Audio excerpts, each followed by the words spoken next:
Jaico jewels, Pothanikkad, Thodupuzha, Kothamangalam. Jaico gold manufactures and wholesale ഡീലേഴ്സിന്റെ സഹോദര സ്ഥാപനം. ഗണേഷ് കുമാറിനെതിരായ അഴിമതി ആരോപണത്തിൽ നടപടി റിപ്പോർട്ട് സമർപ്പിക്കാൻ വിജിലൻസിന് കോടതി നിർദ്ദേശം. ഗണേഷ് കുമാർ മന്ത്രിയായിരിക്കെ ഔദ്യോഗിക പദവി ദുരുപയോഗം ചെയ്ത് ഭാര്യ ബിന്ദു മേനോന്റെ ഉടമസ്ഥതയിലുള്ള സ്വകാര്യ സ്ഥാപനത്തിന് വഴിവിട്ട് സഹായം നൽകിയെന്ന പരാതിയിലാണ് കോടതി ഇടപെടൽ. മുൻ ഗതാഗത മന്ത്രി കെ.ബി. ഗണേഷ് കുമാറിനെതിരായ അഴിമതി ആരോപണത്തിൽ എന്തൊക്കെ നടപടികൾ സ്വീകരിച്ചുവെന്ന് വ്യക്തമാക്കാൻ വിജിലൻസ് ഡയറക്ടർക്ക് മൂവാറ്റുപുഴ വിജിലൻസ് കോടതിയുടെ നിർദ്ദേശം.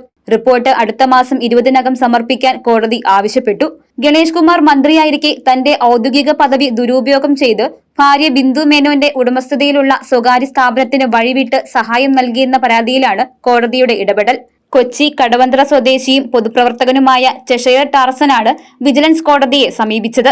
കേരാഫെഡിന്റെ വെളിച്ചെണ്ണ ദുബായിലേക്ക് കയറ്റുമതി ചെയ്യുന്നതിനും മിൽമ ഉൽപ്പന്നങ്ങൾ ഓസ്ട്രേലിയ, ന്യൂസിലൻഡ് എന്നിവിടങ്ങളിൽ വിപണനം നടത്തുന്നതിനുമുള്ള കരാറുകൾ മാനദണ്ഡങ്ങൾ പാലിക്കാതെ നൽകിയെന്നാണ് ഹർജിയിലെ പ്രധാന ആരോപണം. മത്സര ടെൻഡറുകളോ എക്സ്പ്രഷൻ ഓഫ് ഇൻട്രസ്റ്റോ ക്ഷണിക്കാതെയാണ് കരാറുകൾ മുൻ മന്ത്രിയുടെ ഭാര്യയുടെ സ്ഥാപനത്തിന് കൈമാറിയത്.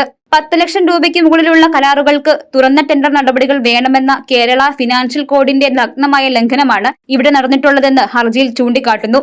മന്ത്രിയുടെ സ്വാധീനം ഉപയോഗിച്ച് ഭാര്യയുടെ സ്ഥാപനത്തിന് സാമ്പത്തിക ലാഭവും കമ്മീഷനും ഉറപ്പാക്കുന്ന രീതിയിലാണ് കരാറുകൾ ഉണ്ടാക്കിയതെന്ന് ഹർജിയിൽ ആരോപണമുണ്ട്. വിവരാവകാശ നിയമപ്രകാരം ലഭിച്ച രേഖകൾ അനുസരിച്ച് 2025 ജനുവരി മുതൽ മാർച്ച് വരെ ഏകദേശം 6 ടൺ വെളിച്ചെണ്ണയും 2025 നവംബറിൽ 20 ടൺ വെളിച്ചെണ്ണയും ഇത്തരത്തിൽ ദുബായിലേക്ക് കയറ്റുമതി ചെയ്തിട്ടുണ്ട്. നേരത്തെ ഇതേ വിഷയത്തിൽ പരാതിക്കാരൻ വിജിലൻസ് ഡയറക്ടർക്ക് ഡയറക്റ്റ് പരാതി നൽകിയിരുന്നെങ്കിലും തുടർ നടപടികൾ ഉണ്ടാകാത്തതിനെ തുടർന്നാണ് വിജിലൻസ് കോടതിയെ സമീപിച്ചത്. വാദിഭാഗത്തിനായി അഡ്വക്കേറ്റ് എൻ രമേശ് ഹാജരായി.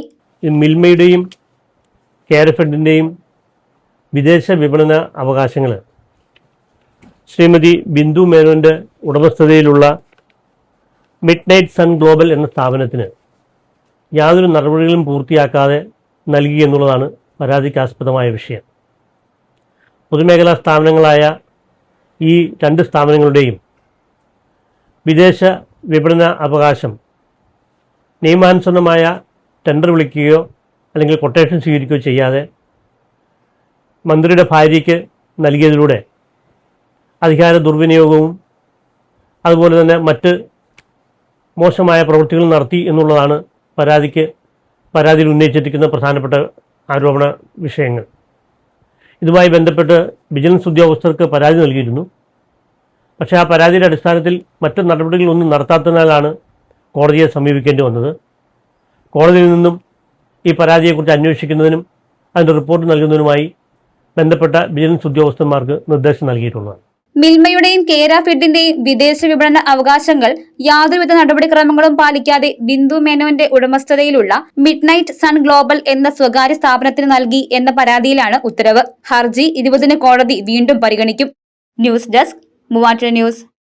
എന്റെ കാഴ്ചയ്ക്ക് ചില ബുദ്ധിമുട്ടുകൾ അനുഭവപ്പെടാൻ തുടങ്ങിയത് ഈയിടെയാ. ആദ്യം ടെൻഷനായി. മകളാ പറഞ്ഞത് അഹല്യയിൽ പോകാൻ.